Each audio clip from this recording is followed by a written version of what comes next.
Welcome, everyone, to a new episode of Humanscape. I am your host, Emily Hanna Crane, and today we have our guest, Tim Sharp. Welcome, Tim. Thank you, Dr. Crane. Tim, you've had quite a career. You were a composer, an arranger, conductor, professor, and executive director. So many things that you've done in your life. Why don't you start by telling us your story? Oh, well, it's great to be with you and great to be on Austin Peay's campus today. I grew up in this area, actually, in Western Kentucky, and early in my life, I was introduced to music through church and got to sing in church and play in church. And then I discovered audiences and I discovered appreciation and applause.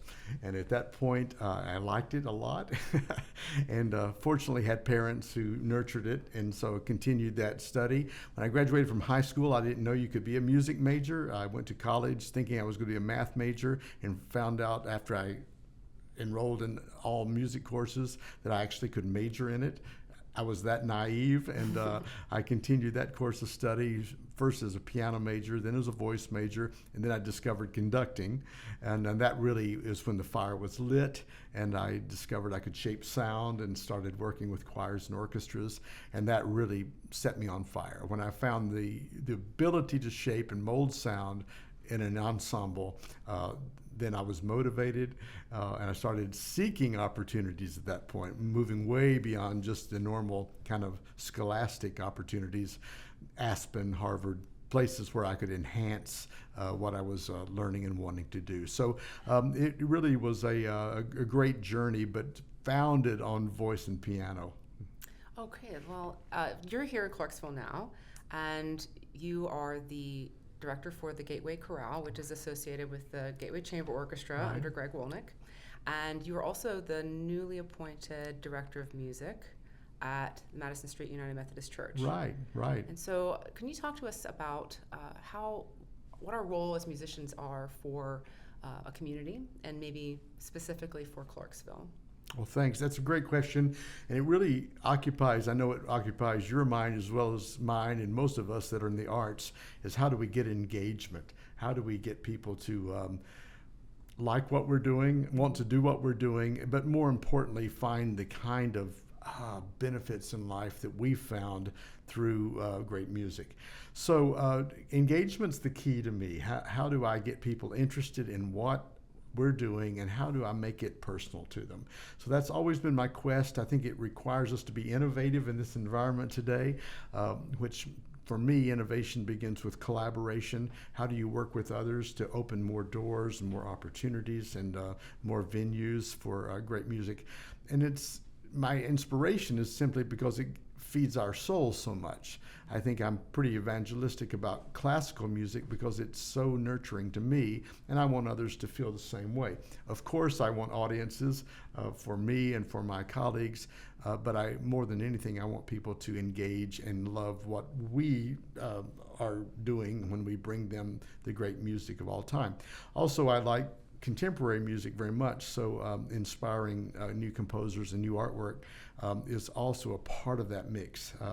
Not only the old, but how do we keep it relevant today? So that's really my quest.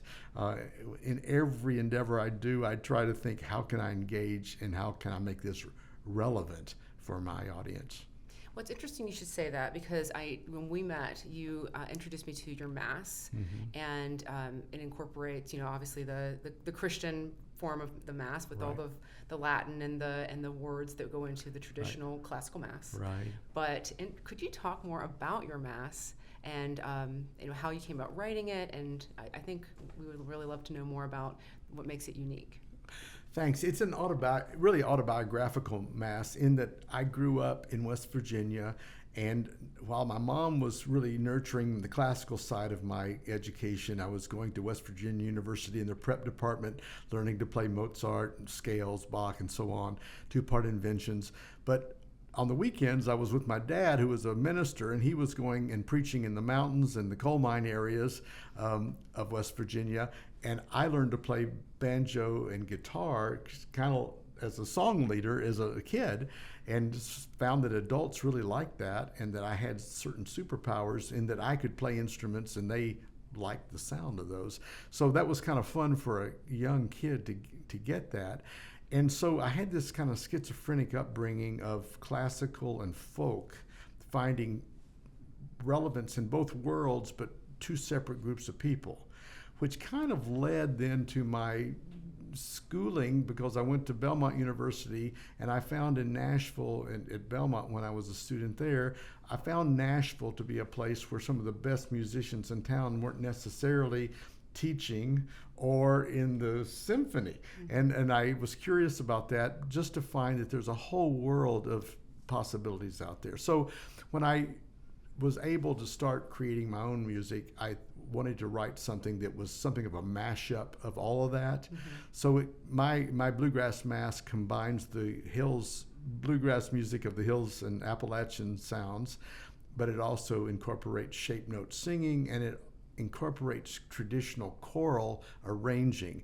And as you know, there really is not a genre of bluegrass choral music. That, even though bluegrass is vocal, it's not thought of as something that a choir sings. So that was my quest, is could I put a hot, fast, repetitive, exciting bluegrass band with a choir and make those things work. And that was the mashup that became my Bluegrass Mass. I think it's pretty effective. I think it works. The choir is able to sing what they do, the band plays what they play, but I've made it work in such a way that they enhance each other. And audiences like it. I've done it in several different denominations, and I find that the Orthodox think it's okay, and the folks that don't know what the word Orthodox means, they think it's okay. So it works seemingly as a mashup. And what's the name of the Mass that you wrote? It's called a High Lonesome Bluegrass Mass, pulling off of Bill Monroe's High Lonesome sound, but High Mass is also kind of in the name too, which of course means a sung Mass. So it's a play on words, but it's really a mashup. Yeah, and you talked about shape note. What is shape note? Can you tell us? Shape note was that it really goes back to even the way we think of literacy in choral music, the Kadai system of do, re, mi, fa, so. But in rural singing schools, they used 6 shapes to basically teach music literacy to folks who were not musically literate. They had these singing schools, and many of our shape note hymns were written in the style of, or in the shape note system, which basically leaves out leading tones. So you get this pentatonic kind of choral arranging without leading tones, and that's a unusual sound. But it's also very flexible in that it's pentatonic. I can play with it with the bluegrass instruments and make things work and make things overlap. So shape note singing was really a part of the Appalachian and Southern experience when it came to religious music. So I was wondering, why do you think the music, or how do you think the music you're writing and conducting is important at this moment in our country as we're recovering from COVID, and what we're doing as musicians? What do you think our role is in coming out of that? Again, for me, it's engagement. It's trying to take something that would be a little off-putting. Maybe to some folks might not like religious music. I mean, it may not care for the subject matter. Other folks may be snobs on the high end of things, saying, I don't care for that hill music. The hill folks say, well, that's too highfalutin for us. I want to break down any of those kind of barriers and say, no, music has a transforming and transcendent possibility. Give it a shot. For me, the only music I've ever found in life that I don't like is music that I don't know. And once I know it, I find, I'm not afraid of it anymore. And I want to break those barriers down. So that's why my mashup, I want to reach into folks at different levels and say, look, don't be afraid. These genres and snobs, let's not do that. Let's open it up, and let's be open to more sounds, because there's something deeper here that we could experience. Well, I thank you for having time in your schedule, your very busy schedule, for coming today, but unfortunately we're out of time. So thank you very much for being here. Thank you for this time.